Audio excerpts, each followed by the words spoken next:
Hello again and welcome to PracticeSpeakingAForeignLanguage.com. In this video, I'm going to show you how to use the different options on the control panel.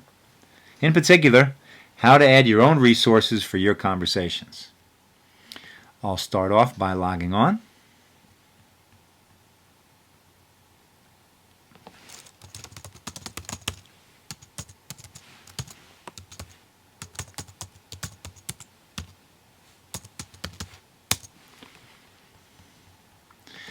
And the first page we come to is My Control Panel. In the first video, we looked at this option, Start Your Chat, and I showed you how the process works. Now, let's pretend that you're an adult learner or a teacher and you're interested in adding your own resources for your conversations. For that, we go to Manage Topics. Here, you are now on the page where you can add topics and all the material that goes along with them. Let's go ahead and add a topic. We click this button right here. And before we begin, we need to choose the language that we're learning. So we have our choices. However, if you don't see the language that you're learning here, please go ahead and choose Other. For me, I'll choose English Speaker Learning Spanish. And the level will be Beginner Intermediate. And the topic will be music. I hit Submit. Now I come to the page which has the list of topics, and I need to call up the topics that I've entered. So I'll go back and put in English Speaker Learning Spanish. I'll put in Beginner Intermediate, and I'll search for my topic. And here it is, music. Now these buttons will be the buttons I use to add the information to the database. We have the question reminders, question words, verbs, nouns, and phrases. Let's go ahead and begin by adding a couple of questions. I hit Add. And my first question is going to be simple. Something like, what is your favorite type of music? And then I'll go ahead and put in the translation. ¿Cuál es su tipo de música favorito? I'll hit Submit. And that's basically it. We've added our first question. Now let's go ahead and go back. But this time, instead of adding a full question, let's add just keywords. So we'll add the new question button. And this time around, we're just going to put in type of music. And in Spanish, tipo de música. And the reason I did this is because there will be different needs for different people. For users that feel they need a lot of support, they can put in the full question. However, if you feel that you just need some keywords or some triggers, then maybe just a couple of words will do. And as a teacher, obviously, you'll be able to adapt these questions according to the level of your class. So I think you get an idea of how to add questions. Let me go back now. And let's go ahead and just add a couple of question words. We'll start off by adding que. The typical who, what, when, where, and why are the question words that are most common. And we have what.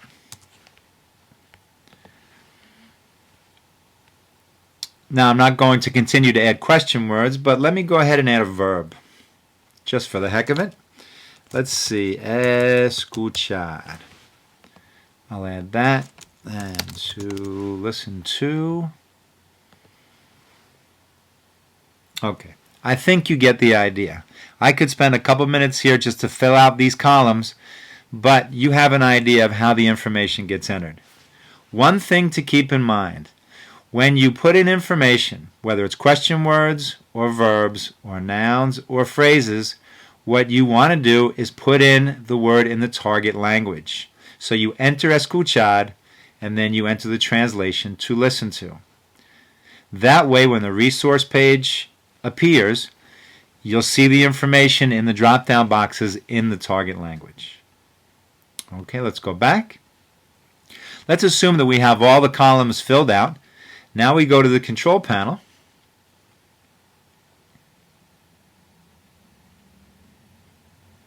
and we start our chat. What language are you learning? Well, we have everything under English speaker learning Spanish. Our ability level is beginner intermediate. We hit continue. We look up the speaking topic and we have music, so we choose that. And now we have the box that you or your students will use during the conversation. Remember, the idea is to pull this box down into the middle of the screen. You can minimize this background so there are fewer distractions. And now you go ahead and call up your online chat program, which in this case is Skype. We take a look at the question reminders that we added, and you can see we have the first two. If we run the mouse over the text, we can see the translation. Naturally, you will fill in these boxes any way you like, and that, I think, is the best part of this whole program.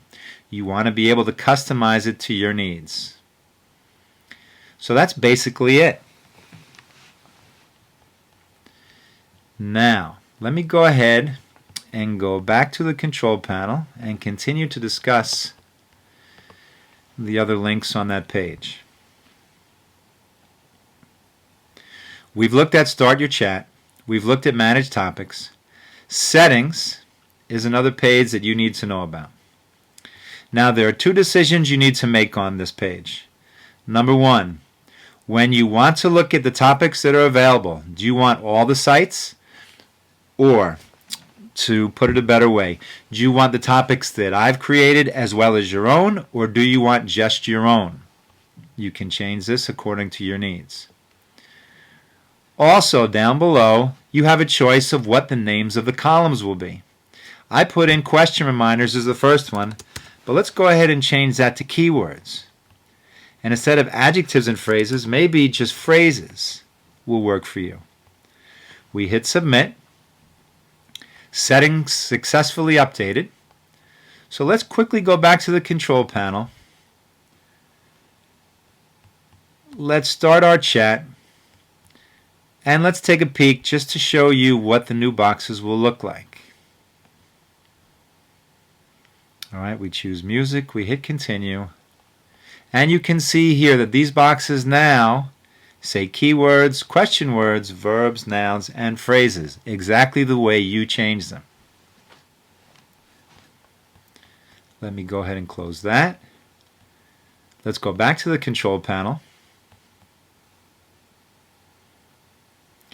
And we have a link to invite your friends.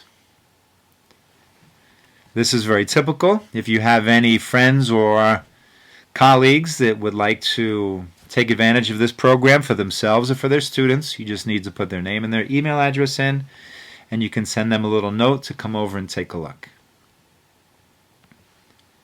Going back to the control panel one more time,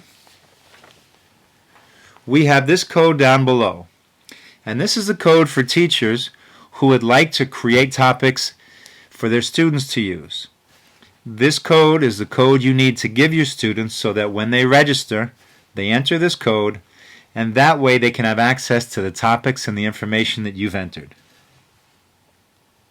And that's basically it.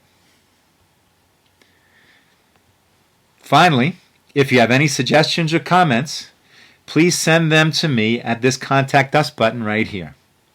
I'm very interested in knowing what you like, what you don't like, and what you would add to make it the best possible resource for speaking.